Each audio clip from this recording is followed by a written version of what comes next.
नमस्कारम। क्या हाल है भाई सभी के। तो आज एक माइंड मैप देखते हैं कैसे हमें डिकोड करना है। जीआईसी का सिलेबस हो, चाहे जीडीसी का सिलेबस हो, चाहे नेट जेआरएफ का सिलेबस हो, चाहे यूपीएससी का सिलेबस हो ऑप्शनल का। ओके, आज स्पेशली हमारा फोकस है जीआईसी और जीडीसी के लिए। कैसे सोशियोलॉजी का सिलेबस हमें कंप्लीट करना है, कैसा सिलेबस है, कहाँ तक पढ़ना है, क्या क्या रिसोर्सेज हैं, कहाँ से हमें पढ़ना चाहिए, कितने पेपर होने वाले हैं। ओके, और कैसे मेंस आंसर राइटिंग करनी है, कैसे आपको प्रीलिम का जो क्रैक करना है, प्रीलिम का जो पेपर है जीएस का भी और ऑब्जेक्टिव सोशियोलॉजी का भी। उसके बाद में मेंस का कैसे आंसर राइटिंग कैसे करनी है 2 से 3 घंटे में, है ना। तो भाई ये छोटी मोटी चीज़ नहीं है। आप लोग लेक्चरार बनने जा रहे हो, बी ग्रेड ऑफिसर के लेक्चरार में जीआईसी वाला, और जीडीसी के ए ग्रेड ऑफिसर बनने जा रहे हो। अब राजपत्रित अधिकारी होते हैं। तो 1 लाख रुपए और 1.5 लाख रुपए की जॉब बातों से नहीं मिल जाती है कि अरिहंत की बुक से पढ़ लो, कहीं शॉर्ट नोट से पढ़ लो, काम नहीं होने वाला है मित्रों। ऐसा सब भूल जाओ। ओके, तो थोड़ा सा मोटा मोटा देख लेते हैं। और एक और बात कि कोई भी एग्ज़ाम देने से पहले ना इन फ्रंट ऑफ आपके सामने सिलेबस चिपका होना चाहिए और उसकी वर्ड बाय वर्ड आपको लिप्स पे रटा होना चाहिए। इसके अलावा कुछ नहीं।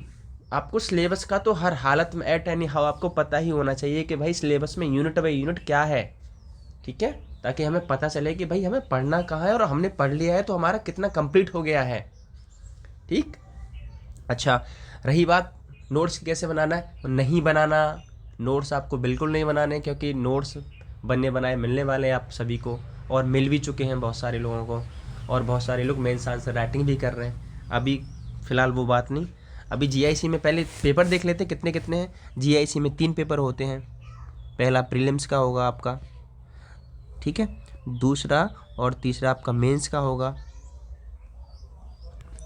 ओके, पहले में प्रीलिम्स में क्या आएगा, पहले प्रीलिम्स में भाई 40 क्वेश्चन आपके जीएस के आएंगे, प्लस 80 क्वेश्चन आपके सब्जेक्ट के आएंगे सोशियोलॉजी के।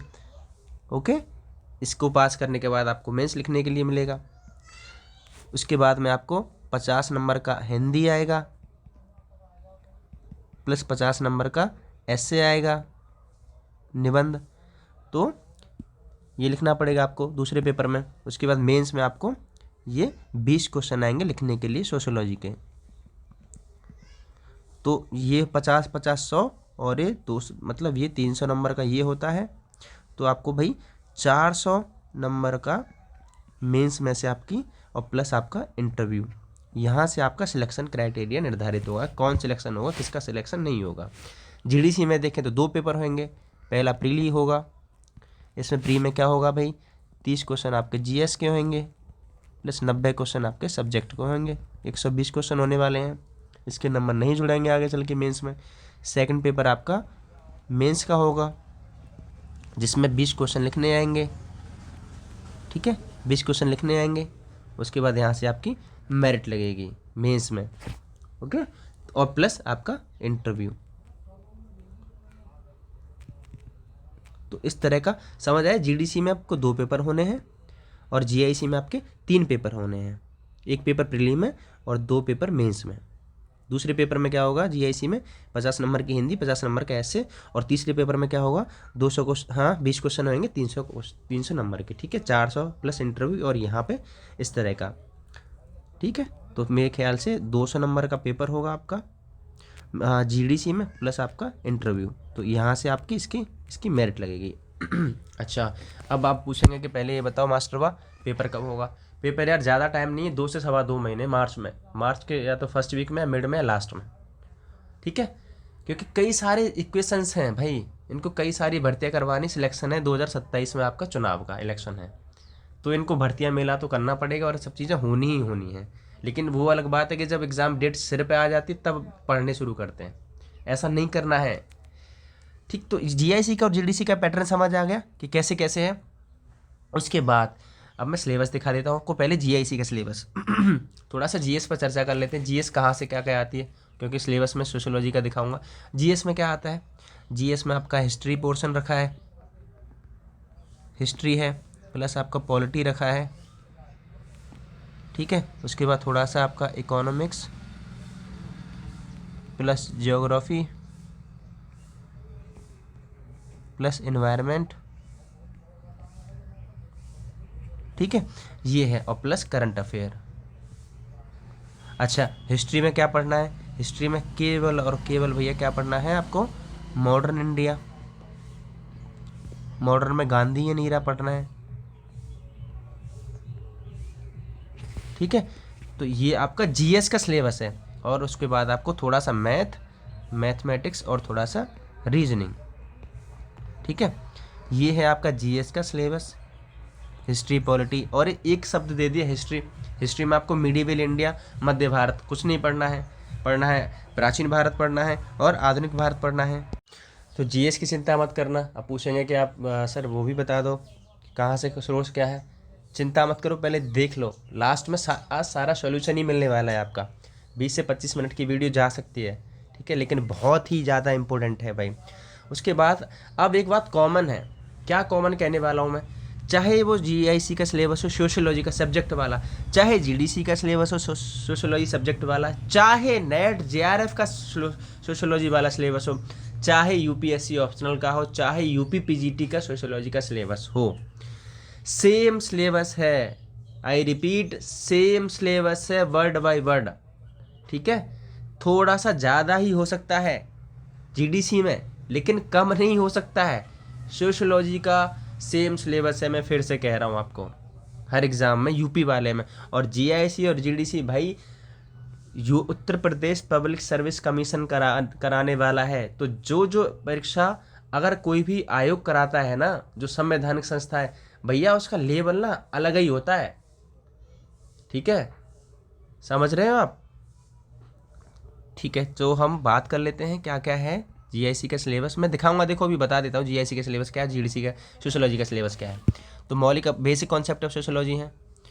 तो समाजशास्त्र का अर्थ बेसिक में क्या आता है? अरे यार, समुदाय, समिति, संस्थाएं, community, association, institution, social groups, status and role, culture, civilisation, ये क्या है? ये बेसिक कॉन्सेप्ट सोशियोलॉजी के हैं। सोशल प्रोसेस है, कॉम्पिटिशन है, कॉन्फ्लिक्ट है, एकल्चरेशन है, सोशलाइजेशन है, स्ट्रेटिफिकेशन है और डिफरेंशिएशन है। खंड यूनिट 3 में क्या दे रखा है? देखो स्पेशली मेंशन दिए हैं यहाँ थिंकर्स, अगस्ट कॉम्टे हैं, कार्ल मार्क्स हैं, हर्बर्ट स्पेंसर हैं, इमाइल डरखा है, मैक्स वेबर है। भारतीय विचारक में क्या पढ़ना है? राधा कमल मुखर्जी हैं, एम एन श्रीनिवासन है। जीएस भुपुरिया नहीं है, जीएस से घुरी है, ठीक है, हो जाती है मिस्टेक भाई, जीएस घुरी है, ठीक है। तो ये है। अच्छा, एक बात मैं मेंशन कर दूं यार, मैंने अगस्ट कॉम्ट करा रखे हैं, कार्ल मार्क्स करा दिया है, डरखाइम करा दिए है, मैक्स वेबर करा दिया है, और एम एन श्रीनिवासन करा दिए हैं, जीएस घुरिया करा दिए हैं। Pre plus mains with answer writing, क्या है? विद आंसर राइटिंग है, ओके। तो भाई चेक, प्लेलिस्ट आपको चेक करनी नहीं, पढ़ना आपको है नहीं, लास्ट मोमेंट पे देखते रहना चीज़ों को। चलो, खंड 3 की बात ये हो गई। खंड 4 में क्या है? समकालीन समाजशास्त्र सिद्धांत हैं। अब देखो ये तो स्पेशल है, इंडियन और वेस्टर्न थिंक, अब ये भी पढ़ने। प्रकटना शास्त्र माने फिनोमेनोलॉजी, इसमें किसको पढ़ते हैं? सबको पता है, अल्फ्रेड सूस है, एडमंड सूट्स, उसके बाद हर्सल, एडमंड हर्सल, ठीक है, ये पढ़ेंगे आपको। फिनोमेनोलॉजी में लोक विधि विज्ञान में सबको पता है, हेरोल्ड गॉरफिंकल है। प्रकारवाद में कौन कौन पढ़ना पड़ेगा भैया? हाँ, पार्सन प्लस मर्टन, इनके बिना तो प्रकारवाद अधूरा है। संरचनावाद में लेवी स्ट्रॉस, मार्क्सवाद में लुई अल्थ्यूजर, भाई मार्क्स तो हमने ऊपर पढ़ तो लिया, लुई अल्थ्यूजर। संघर्ष सिद्धांत 3 पढ़ने पड़ेंगे आपको, कॉलिंस, कोजर और डेरेंडोर्फ, ठीक है, समझ आ रहा है? डेरेंडोर्फ और मार्क्स की मैंने कंप्लीट करा दिया थ्योरी। उसके बाद में यूनिट 5 में क्या है? सोशल चेंज है, सोशल कंट्रोल है, ई रॉस वाला। सोशल चेंज में कौन कौन सोरोकिन आता है, ठीक है, ये आपको सोशल सामाजिक परिवर्तन में कौन कौन पढ़ना पड़ेगा? टॉयनबी, सोरोकिन, इनकी थ्योरीज तो पढ़नी पड़ेंगी आपको। उसके बाद में क्या है? सामाजिक नियंत्रण परिवर्तन का सिद्धांत, कौन आएगा यहाँ पे? मूरे, किंग्सले डेविस और बिल्बर्ट ई मूर। सामाजिक परिवर्तन का सिद्धांत दिया है, नहीं दिया उन्होंने? उसके बाद में मॉडर्नाइजेशन, वेस्टर्नाइजेशन, भूमंडलीकरण, सामाजिक परिवर्तन, सामाजिक नियंत्रण साधनों में ये। हाँ, यूनिट 6 में भारतीय समाज, इंडियन सोसाइटी के बारे में बात करता है। इंडियन सोसाइटी में कौन कौन पढ़ना पड़ता है आपको? बहुत सारे थिंकर्स हैं, नहीं पढ़ने पड़ते आपको। संस्कृतिकरण, धर्मनिरपेक्षीकरण, बृहत परंपरा, लघु परंपरा, सार्वभौमिकरण, स्थानीकरण, ये कौन है? M.N. Srinivas, Robert Redfield plus McKim Marriott. ये पढ़ना पड़ेगा, नहीं पढ़ना पड़ेगा? बृहत परंपरा, लघु परंपरा, सार्वभौमिकरण, स्थानीकरण के लिए संस्कृतिकरण, धर्म, भैया ये मैंने करा दिया है ये भी। ओके। उसके बाद में भारतीय सामाजिक व्यवस्था, जातीय व्यवस्था, जजमानी व्यवस्था, नातेदारी, विलियम बाइजर पढ़ना पड़ेगा यहाँ, ल्यू ड्यूमा पढ़ना पड़ेगा। M.N. श्रीनिवासन ने भी जजमानी व्यवस्था के बारे में बात करी, आंद्रे वेतले ने भी बात करी है। ओके। उसके बाद में यूनिट 8 में क्या है? सामाजिक निर्धनता, बेकारी, लिंग, gender discrimination, gender gap, corruption, कमजोर, अत्याचार, महिला, अनुसूचित, SC/ST एक्ट। उसके बाद OBC, और उसके बाद पूरा का पूरा यूनिट 9 क्या है? रिसर्च की। क्या है पूरा यूनिट? क्या है? सोशोलॉजिकल रिसर्च वाली जो है, एक पूरा का पूरा एक किताब पढ़नी पड़ेगी। उसके बाद अब देखना यहाँ पर ये GDC का, वो तो GIC का सिलेबस था, GDC का सेम है यार। बेसिक कॉन्सेप्ट ये पूछ लो। सोशल प्रोसेस में देखो ये आ गए। क्लासिकल सोशोलॉजिकल थ्योरीज में इवोल्यूशनरी, या इवोल्यूशनरी में कौन पढ़ना पड़ेगा आपको? स्पेंसर पढ़ना पड़ेगा। स्ट्रक्चरल, फंक्शनलिज, इंटरेक्शन, कॉन्फ्लिक्ट, ठीक है। उसके बाद में फिनोमोलॉजी, एथनोमेथ्रो, नियो फंक्शनलिज्म में कौन है? अलेक्जेंडर है। नियो स्ट्रक्चरलिज्म में कौन है? लेविस्ट्रॉस के बाद जो और कुछ लोग आए हैं, पियोरे बॉर्डियू है। उसके बाद क्रिटिकल थ्योरी में सबको पता है कौन कौन आएगा, ठीक है। हैबरमॉस है। नियो मार्क्सिज्म में अल्थ्यूजर है। पोस्ट मॉडर्निज्म बहुत सारे लोग हैं। एक्सचेंज थ्योरी कौन आएगा? मेलिनोव्स्की आएगा। नेटवर्क थ्योरी कैसुअल, अरे क्या है, मैनुअल कैसल आएगा। Micro integration. इसके बाद रिसर्च की पूरी किताब पढ़नी पड़ेगी, सोशल चेंज कॉन्सेप्ट। उसके बाद इंडियन सोसाइटी का ये है। देन आपको अलग अलग पता है क्या है? रूरल सोसाइटी पूरी है। उसके बाद आपको देखो नए ये पॉस्को डाला है, जुवेनाइल जुडिशियल एक्ट ये डाला है आपको इधर, और दिया भी है 2012 का पढ़ना, ब्लैक ये करप्शन है। उसके बाद में rural society, PRI system, same syllabus है। इसके बाद इन्होंने अलग से डाला है क्या? ऑनर किलिंग डाला है, कुछ चीज़ें एजिंग के बारे में बताया। तो सेम सिलेबस है, और सेम सिलेबस से नेट का होता है, नेट JRF का। सेम सिलेबस UPSC का ऑप्शनल का होता है। सेम सिलेबस PGT का होता है। ओके। तो सिलेबस सेम है, बस फ़र्क सिर्फ इतना है कि पढ़ेंगे कैसे और कहाँ से पढ़ेंगे। तो मैं सोर्स भी आपको दिखाने लाया हूँ कि भाई कहाँ से कंप्लीट मैं करा रहा हूँ चीज़ों को, ठीक है। ओके। देखो तो ये रहा आपका, देखो रिसर्च के लिए हरिकृष्ण रावत की सामाजिक शोध की विधियाँ, मेथड इन सोशल रिसर्च वाली, रिसर्च के लिए कह रहा हूँ मैं। उसके बाद जॉर्ज रेडजर, मैं सोर्स बता रहा हूँ आपको, रिलायबल सोर्स बता रहा हूँ, फालतू के सोर्स नहीं पढ़ने। और जो व्यक्ति कोई भी बुक पढ़ रहा है ना अरिहंत की, RR गुप्ता की, आज ही जाके बंद करके रख दो कहीं, बकस में रख दो कहीं जाके, वो दिखे ना भाई। इतने ज़्यादा एरर फैक्ट हैं, मैं सच बता रहा हूँ। जिसका एग्ज़ाम निकलने वाला होता है ना, वो उसके क्वेश्चन वहाँ गलत हो जाते हैं, और फिर वो टेलीग्राम्स ग्रुप में देखते रहते हैं कि इसका आंसर बताओ, नहीं इसका आंसर तो अरिहंत में ये कह रहा है। थ्योरी को ज़्यादा मैं सोर्स बता रहा हूँ, ये सब पढ़ने नहीं है आपके पास। You have not enough time, आपके पास पर्याप्त समय नहीं है। एग्ज़ाम आपके बहुत पास आ गया, सिर पे आ गया, 2 से 2.5 महीने में आप इतनी बुक नहीं पढ़ पाओगे। तो जॉर्ज रिडजर है सोशोलॉजिकल थ्योरी के लिए। थिंकर्स के लिए आपको देखो Karl Marx, Comte, Weber, Emile Durkheim, Wilfred Pareto, Herbert Spencer, Sorokin, Radhakamal Mukherjee. ये क्या है? रावत पब्लिकेशन की ऑफिशियल बुक होती है भाई इनकी। उसके बाद इंसाइक्लोपीडिया है रावत की, इन्होंने भाई रावत पब्लिकेशन की बहुत अच्छी इनका कंटेंट होता है इनमें। उसके बाद में JP सिंह की गजब बुक है भाई, आधुनिक भारत में सामाजिक परिवर्तन। उसके बाद NCERT, भारतीय समाज, कक्षा 12 की NCERT ये है। सामाजिक समस्या राम आहूजा की, इंडियन सोसाइटी में सोशल जो प्रॉब्लम्स हैं वो वाली, जो यहाँ से करप्शन पढ़ोगे आप, पॉस्को पढ़ोगे, क्रिमिनोलॉजी इसमें से पढ़ोगे आप, ठीक है। उसके बाद में इंडियन जो सोशोलॉजिस्ट हैं, घुरिये हुए, M.N. श्रीनिवासन हुए, राधाकमल मुखर्जी हुए, अम्बेडकर हुए, गांधी हुए, AR देसाई हुए, DP मुखर्जी हुए, ठीक। ल्यू ड्यूमोंट हुए। ल्यू ड्यूमोंट इंडियन में पढ़ाए जाते हैं, वो फ्रांस के हैं, है ना। तो वो कोई समझ लेना कि इंडियन थिंकर हैं, लेकिन पढ़ाए जाते हैं। इंडियन सोसाइटी में बहुत काम किया था JL नेहरू की रिकमेंडेशन पे, और इनको भारतीय संसद ने इनको पदक भी दिया था काम करने के लिए। उसके बाद में ये तो थ्योरी के लिए साइक्लोपीडिया है रावत पब्लिकेशन की, ठीक है, ये बहुत इंपॉर्टेंट है। उसके बाद पोस्ट मॉडर्न थिंकर, जो मॉडर्न सोशोलॉजिकल थिंकर है वो उसके लिए है। तो ये है 11 बुक्स हैं। उसके बाद में बस्ती क्या है, इग्नू का पूरा भाई, पूरा का पूरा बिंडल है इग्नू का, है ना। इतने सारे बुक्स हैं। अच्छा, ये सोर्स पता चल गया आपको, ठीक है। अब देखो मेंस में क्या करना पड़ेगा आपको। मेंस में क्या करना पड़ेगा भाई कि यार देखो 3 घंटे मिलेंगे भैया। कितने घंटे मिलेंगे आपको पेपर लिखने के लिए? 3 घंटे मिलेंगे। 20 क्वेश्चन है आपको। एक लिखना है आपको 125 वर्ड्स में, एक लिखना है आपको 200 या 250 वर्ड्स में, और 20 क्वेश्चन है भाई।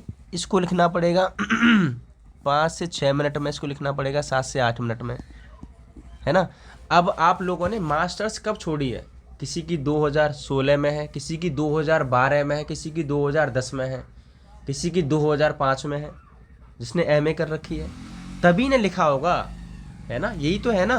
तभी उसने लिखा होगा वहाँ पे। ऑब्जेक्टिव सब्जेक्टिव क्वेश्चन आते थे लिखने के लिए। प्रैक्टिस छूटी हुई है लोगों की, कैसे कर पाओगे भाई, कैसे कंक्लूड कर पाओगे? उसके बाद में अब हमने तो एमए में क्या लिखा था, पूरे के पूरे भाई 2000 वर्ड्स में एक क्वेश्चन लिखना होता था 20 नंबर वाला, तो 4 से 5 पेज भरने होते थे। ऐसे तभी तो ज़्यादा नंबर मिलेंगे। यहाँ पे पेज तो भरने नहीं है, यहाँ पे तो 250 वर्ड्स में पूरा का पूरा। अब जैसे मैं एग्जाम्पल ले लेता हूँ आपको, एग्जाम्पल के लिए, तब शायद समझ आएगा आपको कि दुर्खिम के सामाजिक तथ्य की आलोचनात्मक व्याख्या करें, ठीक है। ये 250 वर्ड। अब इसको अगर हम एमए में लिखेंगे तो 4 पेज में लिख देंगे 2000 वर्ड में। अब पैरा भाई पैरा, ओके भाई। एक चीज़ मैं आपको गोल्डन वर्ड्स में बता रहा हूँ, मार्क वाई वर्ड। मेरे शब्दों को हमेशा ध्यान रखिएगा। मैं कह रहा हूँ कि पहरे में आंसर मत लिखना, मत लिखना, मत लिखना। आपको आंसर कैसे लिखना है, कैसे लिखना है? माइंड मैपिंग के साथ लिखना है आपको। अब पूछेंगे कि मास्टर भाई माइंड मैपिंग क्या होती है? ओह भैया, माइंड मैपिंग क्या होती है वो मैंने अपने चैनल पे कई में जो चल रहा है ना, कोर्स जो चल रहा है वो माइंड मैपिंग के साथ ही चल रहा है, ठीक है। प्लेलिस्ट चेक करना, मैंने बना रखी है पेपर 1 के लिए और पेपर 2 के लिए। पेपर 1 और पेपर 2 मैंने बाइफरकेशन कर रखा है। पेपर 1 में तो इंडियन थिंकर है, मतलब इंडियन सोशोलॉजी के लिए, और पेपर 2 में, सॉरी, पेपर 1 में मैंने वेस्टर्न थिंकर्स के लिए, और पेपर 2 इंडियन सोशोलॉजी के लिए, ठीक है। तो अब नहीं लिख पाओगे ना यार 6 से 7 मिनट में। आता सबको है, दुर्खिम के सामयिक तथ्य की सबको पता है, परिभाषाएं सबको पता है, लेकिन पूरा का पूरा तुम तो एक ही क्वेश्चन में 10 से 12 मिनट ले जाओगे, और 3 घंटे कैसे चले जाएंगे 20 क्वेश्चन लिखने में, नहीं पता चलेगा, है ना। तो ऐसे ही नहीं होने वाला है। रिगरस से मेहनत करनी पड़ेगी आपको, सच बता रहा हूँ। घिस घिस के आंसर राइटिंग प्रैक्टिस करनी पड़ेगी, और सिलेक्शन उन्हीं का होगा भाई जो अभी से प्रैक्टिस करेंगे। मैं ऐसा क्यों कह रहा हूँ कि मेरे भाई 1 महीना मिलेगा बस प्रीलिम्स के बाद में। ये कोई एसडीएम और डीवाईएसपी का एग्जाम नहीं हो रहा है कि आपको 3 महीने मिलेंगे, क्योंकि वहाँ 6 पेपर होते हैं, उनको मिलते हैं 2.5 से 3 महीने के लिए लिखने के लिए। यहाँ केवल 1 पेपर होगा, तो आपको जैसे प्रीलिम्स खत्म होगा 1 ही महीने में डेट दे देंगे कि भैया आ जाओ मेंस लिख दो। और मेंस कहाँ होगा सबको पता है, इलाहाबाद में, क्योंकि बच्चे कम होंगे। ऐसे पीसीएस का जो मेंस होता है वो भी इलाहाबाद में होता है, ठीक है। तो सतर्क रहिए, ध्यान रहिए। अपना विकास करना है तो अभी से आंसर राइटिंग का विकास, आपका विकास होना पड़ेगा आंसर राइटिंग में, ठीक है। उसके बाद में सोर्स पता चल गए, स्ट्रेटेजी कैसी करनी है। उसके बाद अब चल रही भाई जनवरी। क्या चल रही है? जनवरी चल रही है। ऐसा ही है, मार्च में आपका एग्ज़ाम हो जाएगा। कितना टाइम बचा आपके? 2 से 3 मंथ मैक्सिमम टाइम है। और आप देख रहे हो सिलेबस कितना बड़ा है सोशियोलॉजी का, देख रहे हो ना। 25 से 26 तो आपको थिंकर्स की थ्योरी पढ़नी पड़ेगी, पढ़नी नहीं लिखनी पड़ेगी एग्जाम में, मेंस के में, ओके। तो ये है। उसके बाद आप रही जीएस की बात, तो जीएस रही या फिर सोशियोलॉजी रहा, सबकी प्लेलिस्ट धीरे धीरे मैं बनाते जा रहा हूँ। और 2 महीने में ना जीएस के साथ साथ में सोशियोलॉजी का पूरा कोर्स ख़त्म करा दूंगा मैं। और मुझे इस बात में कहने में कोई भी परहेज़ नहीं है कि मैं ऐसा पहला व्यक्ति हूँ जो आपकी फ्री में, चाहे वो जीएस हो चाहे वो सोशियोलॉजी हो, विद आंसर राइटिंग उसको मैं ख़त्म करा रहा हूँ। भाई मेरे गुरु हैं, मैंने डीयू के प्रोफेसर से सोशियोलॉजी पढ़ी है, यूपीएससी का मैंने बहुत बार ऑप्शनल का आंसर राइटिंग करी है, बहुत ज़्यादा रिग्रेसिव तरीके से। तो मैंने बहुत लिखा है भाई, सोशियोलॉजी की भाई मैंने 30 बुक पढ़ रखी हैं, ठीक है। माइंड मैपिंग से अगर कोई बेहतर, देखो कहीं से भी पढ़ रहे हो आप पढ़ लो, ऐसी बात नहीं है, लेकिन बेहतर तरीके से अगर कंसाइज वे में अगर कोई करा रहा है तो भाई मैं करा रहा हूँ, उसमें कोई भी दोहराए नहीं है। आपको बस इतना भर करना है कि आपको सारी की सारी प्लेलिस्ट उड़ेल देनी है पढ़ पढ़ के, कुट कुट करके, और कुट कुट करके आपको आंसर राइटिंग करनी है। और भाई बिल्कुल भी दर्द महसूस मत करना कि पहले पहले आंसर राइटिंग लिखा, वो कोई आधे घंटे में लिख रहा है तो कोई 45 मिनट में लिख रहा है। आज जो मुझ पर आंसर राइटिंग चेक कराते हैं उनकी यही हालत होती है, लेकिन धीरे धीरे उन लोगों के आंसर अब चेक होते जा रहे हैं सही से, वो 20 से 18-15 मिनट में भी अब बड़ा आंसर वो लिख रहे हैं डेली, ठीक है। तो ये है, आपको इतनी सारी बुक्स नहीं पढ़नी है, ये बुक आपके पास होनी चाहिए, मैं फिर से कह रहा हूँ ये बुक्स होनी ही चाहिए, लेकिन ये बुक आपको अब एग्ज़ाम टाइम पे यार कैसे पूरी की पूरी पढ़ पाओगे आप लोग। केवल आप इतना भर करिए, आप आंसर राइटिंग करिए, और जैसे जैसे आप थ्योरी पढ़ोगे ना आपके प्रीलिम्स के इफेक्ट वैसे ही ख़त्म हो जाएंगे। तो मैं टेस्ट जीएस थ्योरी पढ़ाई मैंने, फिर उसके बाद टेस्ट भी कराया मैंने, सोशियोलॉजी की थ्योरी पढ़ाई, सोशियोलॉजी की टेस्ट भी करा रहा हूँ मैं। सब तो मिल रहा है आपको एक ही प्लेटफॉर्म पे, कहीं जाने की मतलब कहाँ भटकते रहोगे, कौन करा रहा है आपको मेंस की आंसर राइटिंग की, फिर लटकते रहना लास्ट में कि हमसे नहीं हुआ, फिर घबराते रहना कि और यूपीपीसीएस ने जीडीसी के इतिहास में इतनी वैकेंसी कभी नहीं निकाली इस बारी जो इतनी वैकेंसीज निकली हैं, है ना। तो बहुत ही ज़्यादा सुनहरा मौका है भाई, इसको जाने नहीं देना है अपन को। उसके बाद एडीवी 52 की फिर वैकेंसी आने वाली है असिस्टेंट प्रोफेसर की, और पीजीटी वालों की तो बहुत सारी निकलने ही वाली हैं। तो क्या क्या नहीं होने वाला है, देखो पीजीटी होगा आपका, जीआईसी हो ही रहा है आपका, जीडीसी हो ही रहा है आपका, उसके बाद में यूपीएचईएससी हो रहा है आपका, ठीक है। ये यूपी की बात कर रहा हूँ मैं, और यूपी के बाहर तो भैया आरपीएससी वालों के लिए जय हिंद और एमपीएससी वालों के लिए जय हिंद। ये लोग तो भाई, ये लोग तो अलग ही हैं। इन्होंने देखो एमपीपीसीएस ने क्या कराया, अब एमपीपीसीएस वालों ने क्या कराया भाई, इनकी चालाकी देखना, 71 वैकेंसी दी है सोशियोलॉजी में, 19 वैकेंसी यूआर में दी हैं अंडरिज्म में, उसमें से भी इन भाई साहब ने 7+5 12 वैकेंसी तो वहाँ के लिए मध्य प्रदेश के लिए कैटेगरी रिजर्व कर दी कि 12 वैकेंसी तो 19 में से एमपी के लिए हैं यूआर में। अब बची कितनी भैया, कितनी बची, 7 बची ना, 7 पे कंपटीशन कर लो, ये तो स्पेशल है, और 7 में भी एमपी वाले भी होंगे, अब 7 में यूआर में एमपी प्लस अदर स्टेट, अब लड़ लो। तो एमपी में जाने का तो किसी में भाई फ़ायदा है नहीं, मैं सच बता रहा हूँ, और कोई जा रहा है तो पेपर के लिए प्रैक्टिस कराए वहाँ जाके। अगर किसी की ज़बरदस्त चीज़ें हैं, आपको लगता है कि मुझे तो एमपी में रहना है, तो फिर वो एमपी में जाए, मैं किसी से वो नहीं कर रहा, सच्चाई बता रहा हूँ मैं, फालतू की चीज़ें। अगर ज़्यादा फोकस करना है तो अपनी यूपी में करो ना यार, यूपी में ठीक ठाक वैकेंसीज हैं, क्यों भगना कहीं और। हाँ 30 से 40 वैकेंसी होती यूआर में, एमपी में जाते, लेकिन ये लोग नहीं बताएंगे फालतू की चीज़ें, क्योंकि इनको तो कुछ चीज़ें और करनी है अपनी। तो ये स्ट्रेटजी रखनी है आपको, जो मैंने बताई है आपको, पढ़ते रहना है, डेली आंसर राइटिंग करनी है, जीएस करते रहनी है। तो आप सभी से गुजारिश है, 2 महीने बचे हैं, करते रहो, नहीं तो बहुत समस्या होने वाली है भाई। एक आंसर राइटिंग करके देखना, पसीने छूट जाएंगे आप लोगों के कि कैसे 7 से 8 मिनट में क्वेश्चन करना है मुझे 250 वर्ड्स में, है ना। तो मैंने स्टार्टिंग में ही बताया कि भाई कैसे लिखना है, आंसर आपको तोड़ तोड़ के बताए हैं मैंने, 2-2 आंसर मैं हर वीडियो में दे रहा हूँ आपको, विद प्रीलिम्स के भी फैक्ट बता रहा हूँ आपको, ओके। तो टेलीग्राम ग्रुप बना हुआ है भाई, देख लेना यार, मैं तो ये कह रहा हूँ पढ़ते रहो यार, बस जो भी है, जो भी कहाँ से करना है। और मैंने इतना बेस्ट बताया ना आपको, बिल्कुल से बेस्ट बताया है, बाकी आपकी मर्जी है यार, ठीक है, कुछ भी करो आप लोग। तो ये था, मिलते हैं नेक्स्ट वीडियो में किसी थ्योरी के साथ या जीएस के साथ में, बने रहिए। हैव अ गुड डे, जय हिंद।